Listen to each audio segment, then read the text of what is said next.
Jennifer Lopez has been in the news for many reasons recently.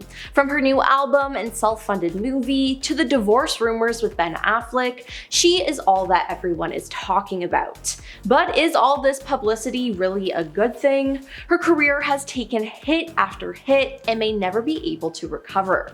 So let's start with what has happened over the last year. Now, J.Lo released an album called This Is Me Now, and she made a movie for it and then a documentary for it. The documentary exposed a lot about J.Lo and her life. It was called The Greatest Love Story Never Told, and it was about the making of the record and the film. When her husband, Ben Affleck, pops up in the doc, it's often to express concern that his private love story is becoming used for something he didn't particularly want. Which, hey, I can't blame him for that. Now, the doc is actually named after a scrapbook that Ben gifted Jennifer for Christmas in 2021, stacked with every letter and email they'd written to each other over the last 20 years. Now, Jennifer showed this book to her producers and songwriters on the first day of making her new album, without asking or telling Ben.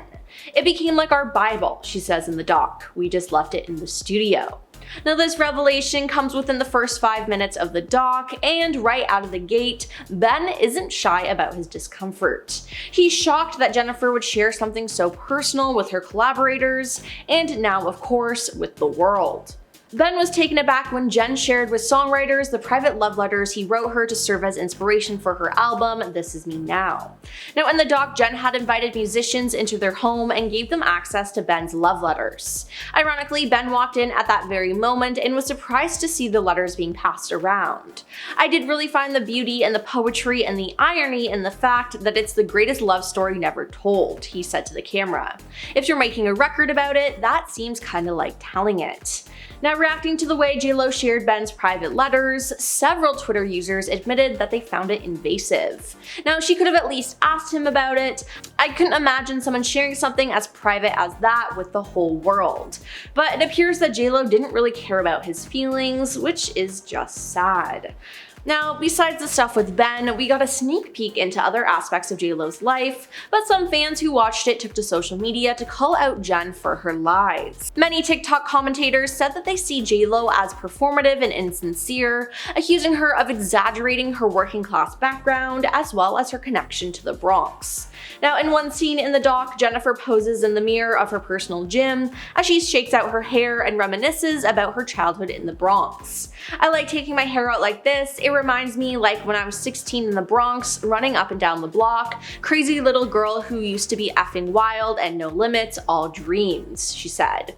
Now, residents of the Bronx responded to the TikTok, calling her out for her alleged contribution and connection to the neighborhood, or just simply laughing in response to the clip. One TikTok creator, Photos by Angela, posted a video alleging that she and J.Lo had gone to the same high school and claims to have waited years before speaking out, having been annoyed in silence. In the TikTok clip, she bluntly accuses J.Lo of lying and using the residents of the Bronx to look human. "We both attended an all-girls high school in an Irish and Italian neighborhood, so you weren't running up and down the block," she says. Now, other clips from the documentary also drew attention from TikTokers, seemingly showing Jennifer to be self-absorbed. Then, in her documentary, she recalls her go-to order at the local bodega while growing up. "My go-to order at the bodega was a ham and cheese on a roll with an orange drink, if you know, you know, in a small bag of chips," she says.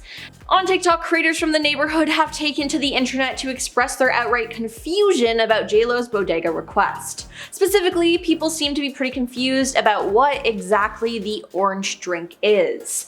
Some of these creators have actually gone to the Bronx bodegas themselves to take stock of all the orange-colored drinks available and try to guess which one the superstar was going on about. So no one really knows what the orange drink is that you're talking about, J.Lo, and they're all making fun of you. Now, back to her new album. It debuted at a disappointing number 38 on the Billboard 200, but despite this, J.Lo decided that she would tour with this album.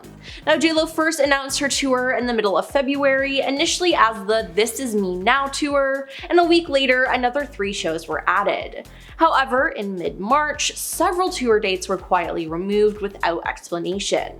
Then the tour's name had been changed from This Is Me Now to This Is Me Live, The Greatest Hits. Now, it's been cited that low ticket sales is a possible reason for emphasizing JLo's back catalog. Us Weekly reports that Jennifer was disappointed in the tour's lackluster ticket sales, but remained proud of her new projects. Jennifer's very focused on her latest project and doesn't want bad press to get to her head. Now, if you go on Ticketmaster, there are a lot of tickets left, which is just kinda embarrassing. We'll just have to wait and see how the tour goes, and if she cancels any more shows or even downsizes her venues, because it seems like a lot of people won't be showing up for it. The general public is losing interest in JLo quickly, and there's no way to know if it will ever come back. Now, not to mention, when JLo does tour or perform, she's a total diva about it.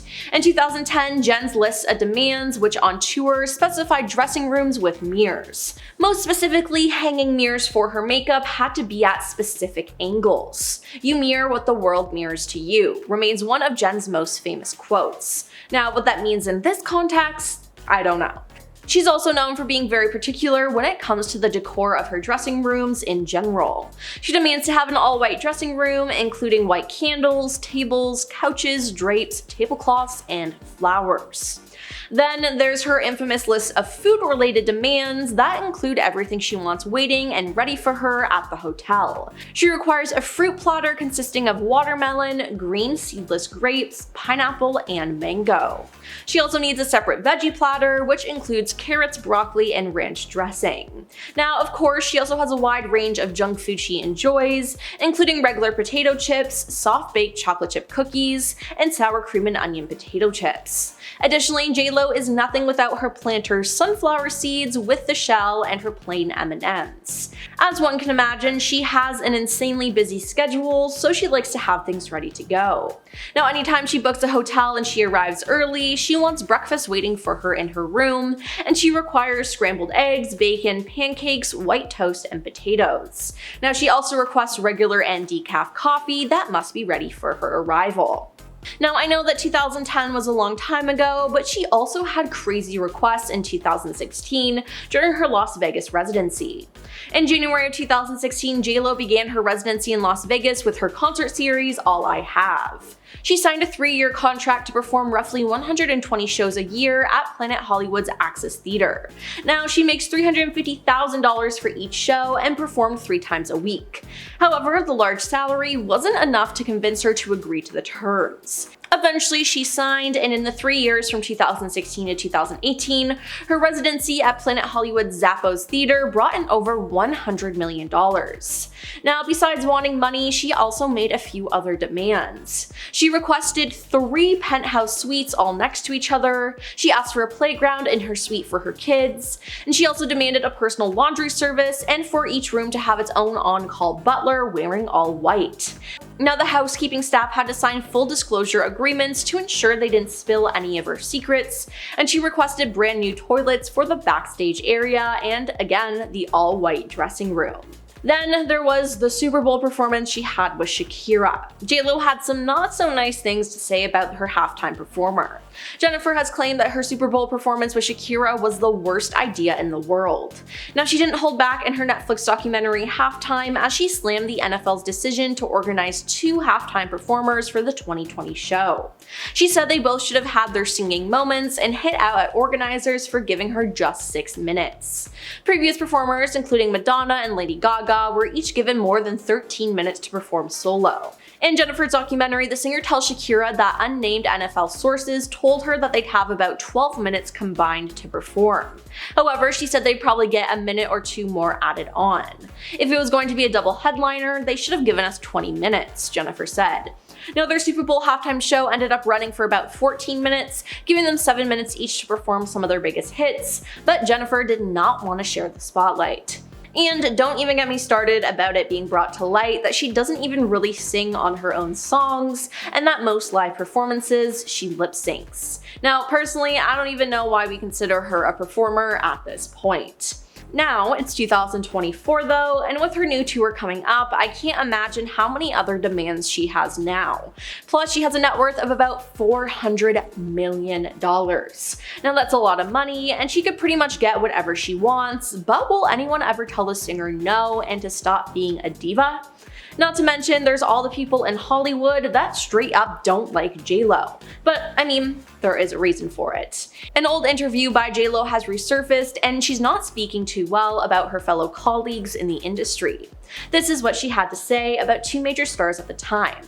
Gwyneth Paltrow, tell me what she's been in, I swear to God, I don't remember anything she was in. Some people get hot by association. I heard more about her and Brad Pitt than I ever heard about her work. Now for Madonna, she said, do I think she's a great performer? Yeah. Do I think she's a great actress? No.